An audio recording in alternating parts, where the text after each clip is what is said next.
So we need to talk about our good friends over at Stellantis, don't we? Yeah. Once again, I think we're going to be talking about these guys every week for a while.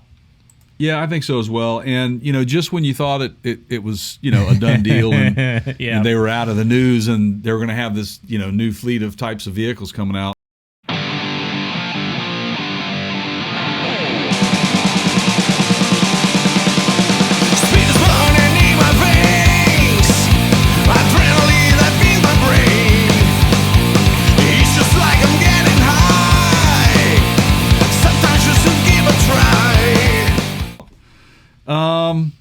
Okay, so maybe you guys know this, maybe you didn't know it. I don't know. Maybe you followed it. I was like not vaguely aware, but I was aware enough to know that there were some issues behind the scenes going on. They did a good job of keeping it out of the public eye for a good while, and that's part of the reason most people don't know about it. Yeah, and I have some theories on why. They're probably going this route, and that'll bleed into the next story, our main topic today. But Stellantis, just so you guys know, Stellantis has agreed to a $30 million fine settlement with the federal corruption probe that was going on over FCA between them and the UAW. Apparently, some of the representatives of the UAW were gifted with large sums of cash or gifts, or just a mortgage being paid off, or that sort of stuff. Kind of like crime boss kind of. I mean, if they were smart, they didn't take a Fiat 500 as a compensation. Yeah, right. And that's an appropriate sound, by the way, because that car looks like it should be in a circus. Clowns do drive those things, I think, man. There you go. But yeah, they have agreed to pay this $30 million. It's a plea deal, basically, settlement. It's a criminal investigation into collusion and bribery of union officials by former executives of the company's North American operations. The deal, which was announced Wednesday by federal prosecutors in Detroit, ends a multi-year federal probe into Fiat Chrysler and the United Auto Workers Union. That's a big deal, and I've got a theory on why they would be so quick to do this. Two reasons. All right, let's hear them. First reason is it doesn't make sense for Stellantis to have that hanging over their heads after such a merger with such a couple of big groups. You've got to get, if you're going to stay in the game, you don't want to be marred with legal stuff going on. We are living in a society today when it's out of sight, it's out of mind. And I will guarantee you that after we talk about this today, and this is paid off, they're out of it. It's a done deal. They can move on with their lives and go be Stellantis and focus on what they're wanting to do, which is produce vehicles globally. Okay? Secondly, we're in the midst of a pandemic. All right? And this is going to tie into our end story too, so we're going to get into this a little bit deeper, and I don't want to kind of show my hand here, but this is the UAW that we're talking about, right? This is and trust me, this is a small fine for a company this big. They have deep pockets. We're just going to go ahead and get this out of the way. We're going to take care, let's just clear our heads of the UAW.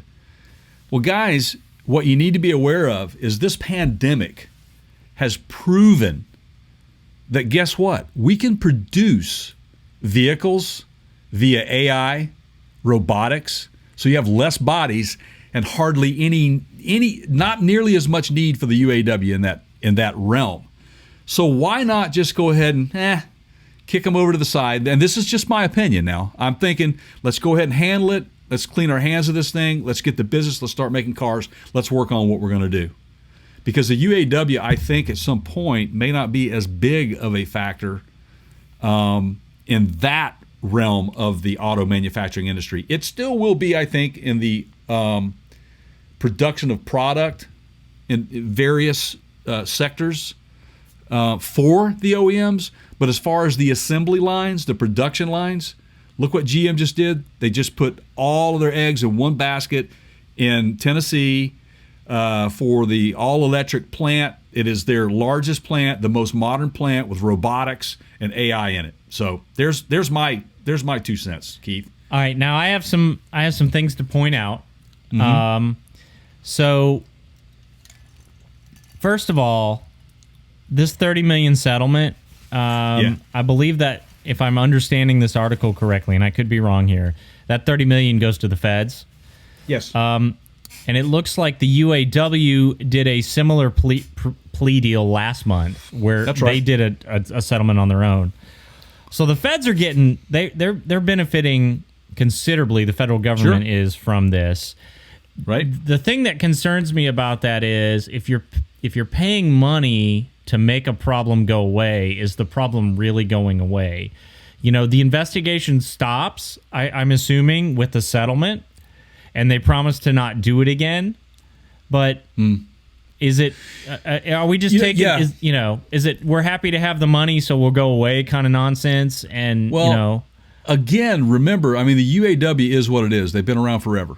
Okay, the UAW is what it is. But it's a company like Stellantis, who is newly formed merger, that needs to start off on a good foot if they're going to be. I get that, but how does writing a check to the government for $30 million really change things, except that the government now knows they can come back and, get money from that well. Well, you bring up a valid point, and again, I'm not saying I'm right. I'm just I'm just speculating that I think that there is a tie to both of that. They're new.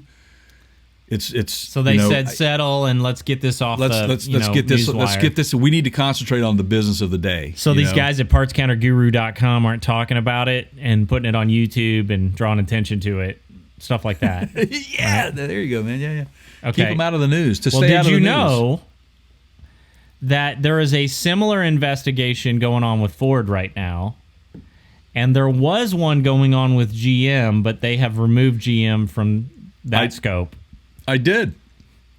I read that in that. So Stellantis is not alone in this whole UAW corruption probe. Yeah, they are not. It's kind of interesting on a very small scale.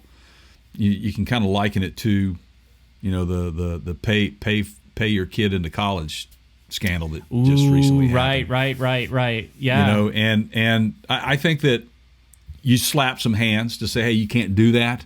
Right. And move on. And I think that's, I think that if, you just deal with the consequences and move on, will they learn from it? I don't know. But again, I think that we're in such an evolving environment in the automotive manufacturing industry that I don't know if the impacts of that stuff occurring is going to be much of an impact in 10 years when auto manufacturing may be a lot different than what we see it now, less human beings. Because we talked about that, because we're in a world of pandemics and stuff where we have to socially distance. We don't know if we'll ever go back to that, side by side on an assembly line type environment again. Right. I mean, they are practicing social distancing, but it's half the workforce or a portion of the workforce that they had. Right. And shifts are down. So yeah, I think it's worth that conversation of maybe that all ties into it as well. I don't know. We'll see. Time will tell. But that again, just understand that that's $30 million to you and I is a lot of money. It ain't that much for those guys. It ain't that much. But the feds like it. Yeah. That'd be some of that stimulus money coming out, man. I don't know. There you go. That's just what I was thinking. They're loading them cards up, man. Hey, can we get a deposit? We need a little bit over here, man, for we can load those cards up, get this stimulus out, man. Yeah, I don't know. Again, we're not a political show. I don't want to get political, but I'm just. It's an interesting theory.